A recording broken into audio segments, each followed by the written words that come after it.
Folks, welcome back to another episode of the IMGPH podcast. We're very excited to have Matilda Melkonian and Issy Torney. Matilda and Issy are both health promotion assistants at the Student Health Center right now at NYU. The Student Health Center is a resource that all of you students at NYU have access to, but honestly, most don't know about it. They're afraid to learn more about it. But these two superstars are here to tell us all about it and the main project that they're working on called Text to Inspire, where a large chunk of their time is going when it comes to health promotion, the world of the Student Health Center, and how we can help all of you take advantage of this program that's over here at NYU. Issy and Matilda, welcome to the IMGPH podcast. Hi. Thank you for having us. Yes, thanks for having us. Let's start. I know both of you are public health students, but you have a job at the Student Health Center as in the world of health promotion. I'm curious to know what the Student Health Center is. If a new student coming to NYU asks you tomorrow, what is the Student Health Center? How would you talk about that? I mean, as you said, it's a campus resource for all matriculated students, and it's got a number of departments. So you've got anything from medical and urgent care to counselling to gender-affirming care, and then the health promotion office, which is where Matilda and I sit, and we work there.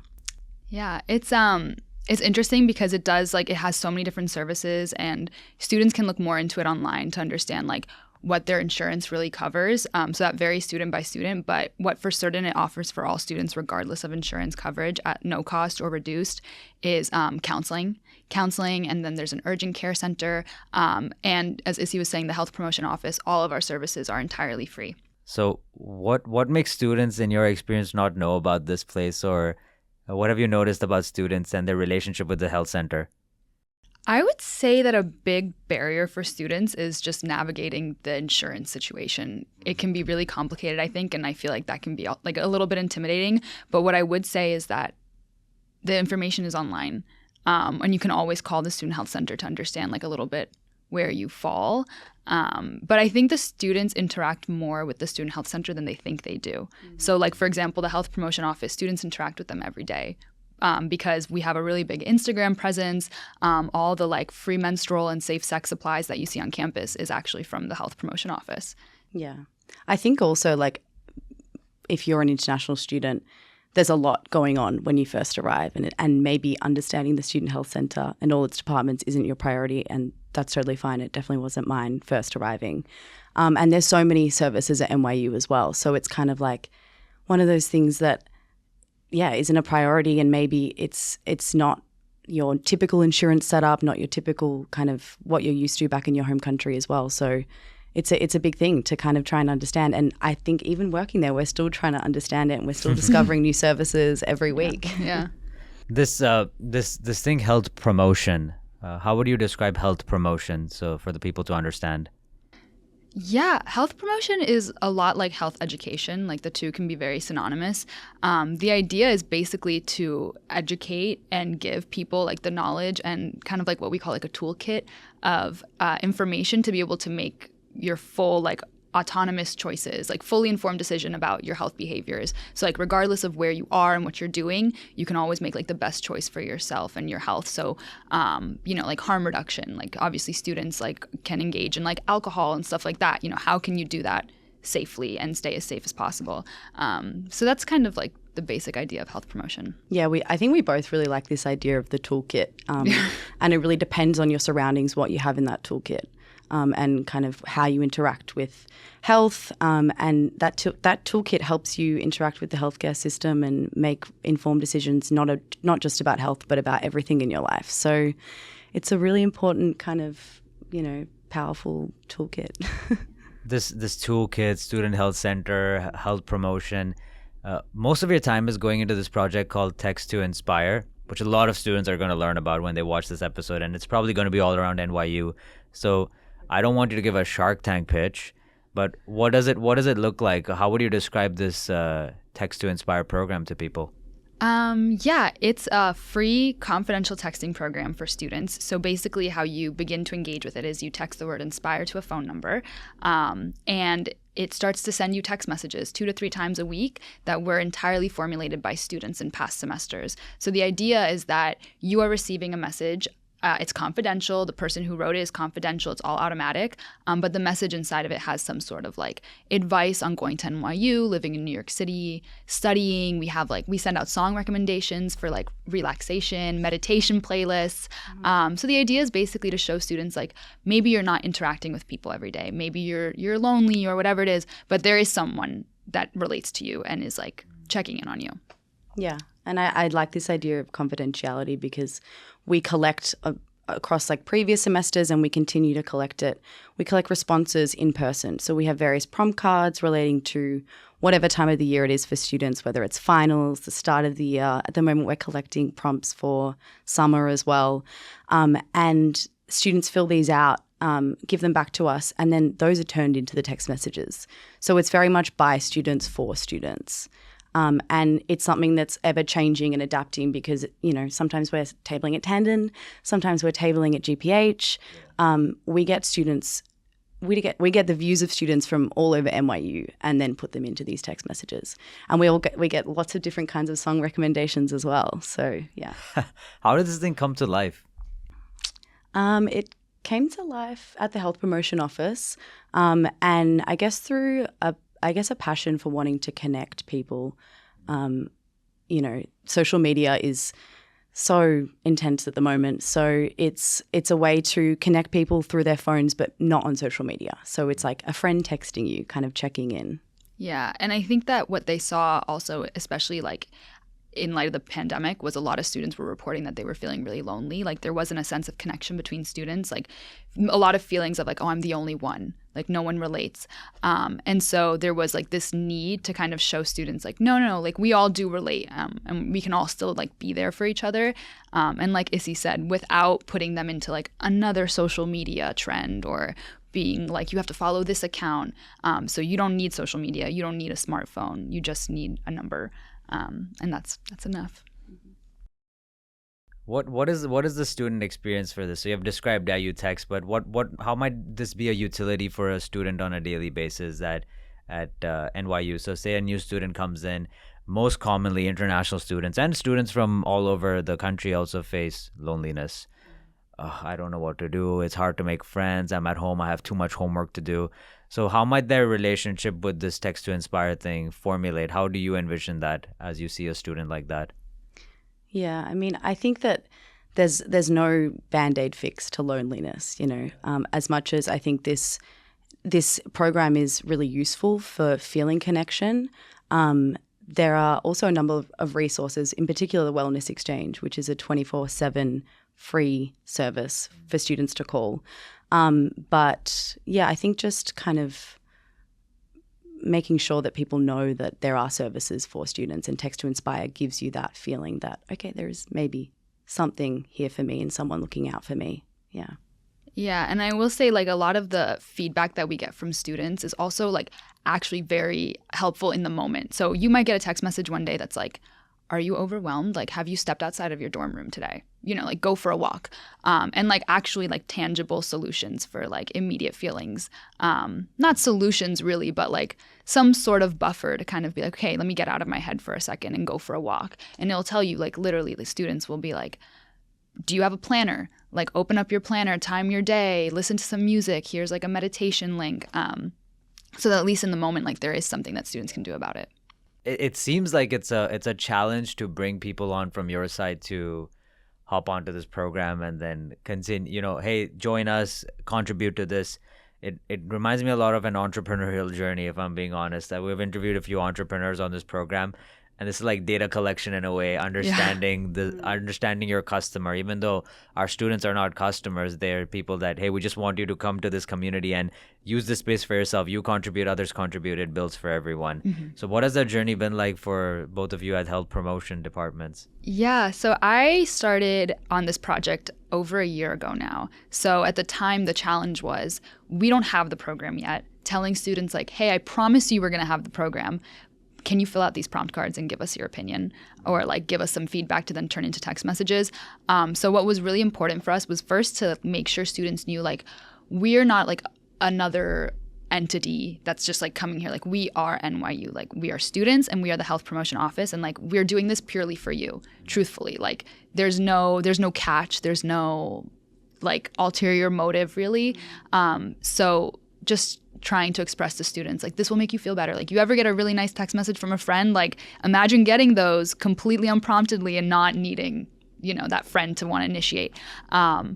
And then, I mean, I guess maybe you can speak a little bit more to this, but this semester is when we really started to like hone in on, okay, now we need to get people to register and to stay registered in the program and like really enjoy it. Yeah, I joined this spring semester.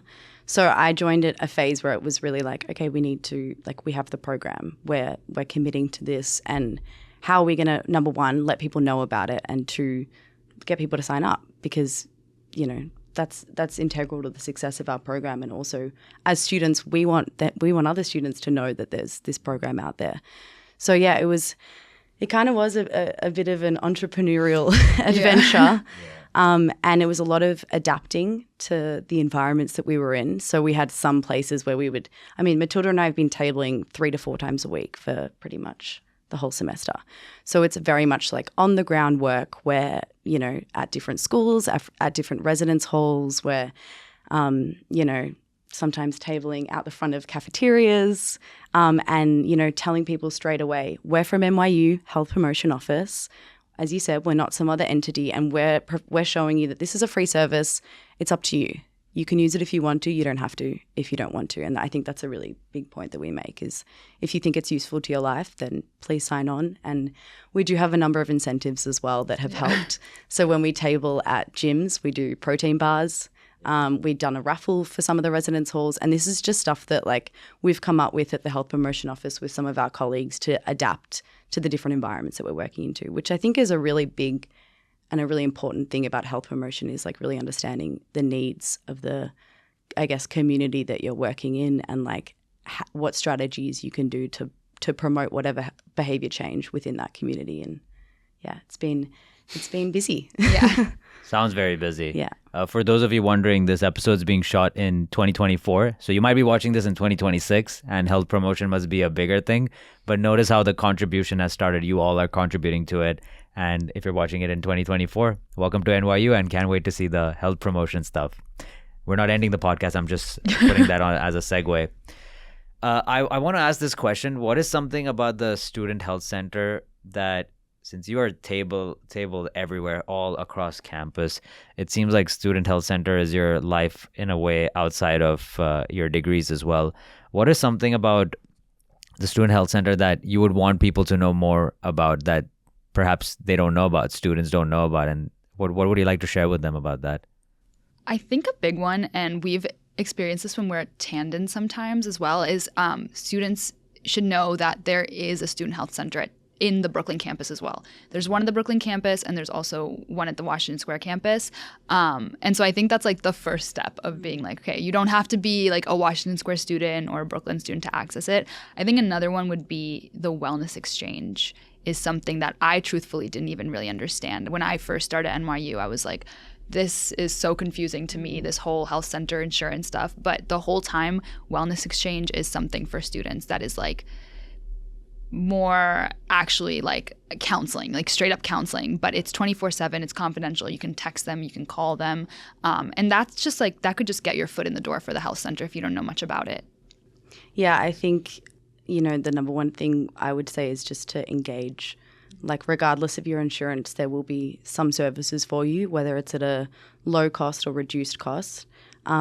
Engage, message us on Instagram, hello_HPO, and just understand what your options are, because I think that, you know, health and wellness does come first. Yeah. You know, it's such a huge thing to come and study here at NYU. And I think particularly for international students, you can put your health on the back burner a little bit. But I think just making that first step to understand what the health center is and what it can provide for you is really integral to your time here. So you have mentioned the first step is that there's physical wellness, and then mental health stuff, and so many things across the board. What is a common question that students ask when you even bring up terms like insurance or health center? Do you get confused looks from all these students? What has that experience been like for all of you? I'm going to be honest. I'm a little bit grateful that being a part of the health promotion office means we're not really on that side of the student health center.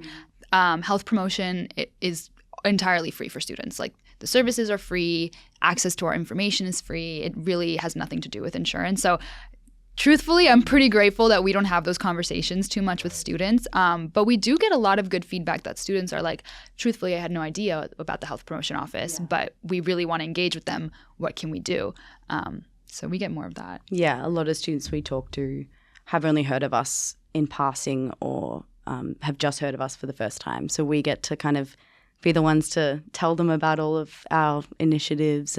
But yeah, I agree. I'm kind of grateful that we don't have those experiences because all of our services are free. Right. You're promoting it and essentially making people aware that this thing exists and you have these resources available to you. You both are public health students, which I find very interesting, and you're working at the Student Health Center. What is the overlap you see between what you're learning at public health and the role you're doing while working on campus? I mean, I did a public health undergrad as well. So health promotion has been something that's kind of been in theory a lot for me for a couple of years. Like, I remember I did an intro to health promotion class in like my first year as a 19-year-old. And one of our first assignments was to go and take a photo of health, like something that would be health promotion. And the results were pretty cool. It was people taking photos of stop signs, people taking photos of all these everyday things that you wouldn't expect are health promotion. And I think that because it's been theorized in my head for so long, it's really cool to finally apply those kind of ideas into an actual program. And you know, we've had that entrepreneurial kind of Shark Tank part of it, but also like it's really nice to remember that this is a program that does promote good health and well-being. And it's pretty special to be able to do that in practice. And I don't think I would have had that opportunity without coming to somewhere like NYU that has such a, you know, amazing health center. So yeah. Yeah, I would say that it's been really great to be able to put, like, I'm totally new. I mean, I feel like a lot of people in public health, you're like, public health just like fell into my lap. Like in undergrad, I studied history, but I found that like I've been doing health education, health promoting forever. And I think that the most exciting thing for me was that in my classes, we were learning about like, how do you take into consideration like who you're trying to communicate with, what their circumstances are, stuff like that. And then being able to apply it really to Text to Inspire. Like Issy was saying earlier, tailoring our incentives to our audience and like what building we were in, kind of understanding like what students want. And so, for example, one of the things that we were able to apply was that students have their headphones in all the time. I have my headphones in all the time. So something that we incorporated in the Text to Inspire program when we saw that was a playlist. So we created a playlist all with student song recommendations. So just little things like that maybe in the moment you don't realize that you're applying what you're learning. And then you look back and you're like, oh, wow, that's pretty cool. What have been some challenges in the Text to Inspire program for the two of you as you've been running it and bringing it to life these days? I mean, I feel like there's challenges that do come up pretty regularly with just engaging, just that simple step of getting someone to stop and talk to us, because, you know, it's not necessarily the best thing to do sometimes when you're like on your way to class, you're in a rush to just stop and sign up to something. It can be a little bit of a hassle. So I guess like, you know, we keep coming back to that idea of telling people that it's an NYU thing and that it's a service for them. But yeah, that's definitely a challenge, especially as you said, when people have their headphones in, we feel awkward stopping people, you know, when they're clearly busy. So just adapting to that and sort of working with the environment that we're in, for sure. Yeah, I also feel like we're all so in our phones already. So students do like a quick calculation of like, okay, do I want to register for something else to be texting me? Like I already get like so many text messages from companies and stuff like that. So a challenge has really been to communicate with students like quickly and on the go, like, hey, this is why you should really sign up for this. And it's worth like an extra ping on your phone like twice or 3 times a week. That's why when you said Shark Tank pitch, it was like, oh, we do this all the time. We do this 3 times a week. Yeah. How do students react to it now when you've been sharing it? They're like, oh wow, I didn't know that this existed. Y'all have been seeing that reaction, right? Yeah, that's the reaction. It's oh my God, brighten face because you're not trying to sell me something. You're actually telling me about a service. Or it's, oh, I didn't know you existed, or, oh, I'm already signed up and I love the program already, you know? Yeah, we definitely have had some students come up to us and be like, I think I know you guys. Like, I think I've seen your branding, or like I'm registered, and oh, I got a text the other day and it came at the perfect time. Sometimes we're registered, and sometimes we even will text each other and be like, did you just get that text? It was really, really cute. Like I loved it, you know? Yeah. So it seems like the students are simply need to find it, and that's where your department comes in. And frankly, just like the health center, this is also a service that students are paying for. It's for them. It's created by them. It's already there for them. That seems to be the same story with the health center to begin with, right? It's already there, but do you know about it? Exactly. Yeah. Yeah, I feel like the coolest thing about the health center is that I'm finding out, like, it's not just, again, like, it's important what like coverage you have or whatever, but it's not just primary care. It's not just counseling. It's also like physical therapy, immunology, allergist. Yeah. Like everything you need is in one building. Yeah. No, I agree. It's like endless kind of departments, and you could go on forever there for sure. Yeah. We haven't had a podcast with a student or anyone about the health center, but personally, me, myself as well, and many students I've spoken to have had incidents where, you know, they either go to the ER or they need the health center and then they find out about it. So what y'all are doing is very important, because this is a resource that if you're at school, it's a safety. It's kind of a safety for everyone. And the fact that you find out about it in the hard times is where it's wish people were aware about it beforehand. I would also say for students like watching, don't wait until you get to that moment, you know, and if the first step, like the health promotion office is such an approachable office in the sense that like that's really what we're there for, is like engaging with students. So a great first step for students to take if they're like, what do I do? You can literally DM the health promotion office on Instagram, and like somebody's going to reply to you. Like whatever question you have, they'll direct you in like the right direction. Yeah, I think, as you said, get on the front foot if you can. It's a lot easier doing it before something happens. That was my biggest advice my mum gave to me before moving over here. She said, make sure that you know who your doctor is before something bad happens, because especially as a, you know, international student, there's a lot of confusion with costs. Like, it's just best to, you know, maybe instead of scrolling the next TikTok, go look up the Student Health Center at NYU and see what your options are, and don't wait until it's too late, essentially. Yeah. This is going to be one of those episodes where we have a lot of links in the description and a lot of stuff on the screen. But I want to ask, because many people watching this might want to ask you, what's your Instagram? How do I find you? Where's your office? Can you just give us all that information? Of course. So starting off with our office, it's within level 4 of the Student Health Center, which is 726 Broadway. So the Student Health Center in Manhattan at the Washington Square campus. And if we're getting really specific, you turn right when you get out of the elevators. It is a confusing place. Yes. Yeah. So I understand. And I think the best way would either be, as you said, to DM us on Instagram, hello_HPO. And we can also provide an email, I think. Yeah, and also the web, like if you look up Health Promotion Office NYU on our website, there's like a link with all of our resources. So like we do naloxone training, bystander training. There's even just like advice on like how to take like a mindful second, and like they have something called a calm corner. So they tell you how to like set up a part of your room to be like relaxing and stuff. We have a podcast as well called the Good Sex Podcast. Oh, okay. That's you folks. Well, okay. I mean, that's not us, but that's within the health promotion. The health promotion department. Yeah. So there's so many things to engage with. Yeah.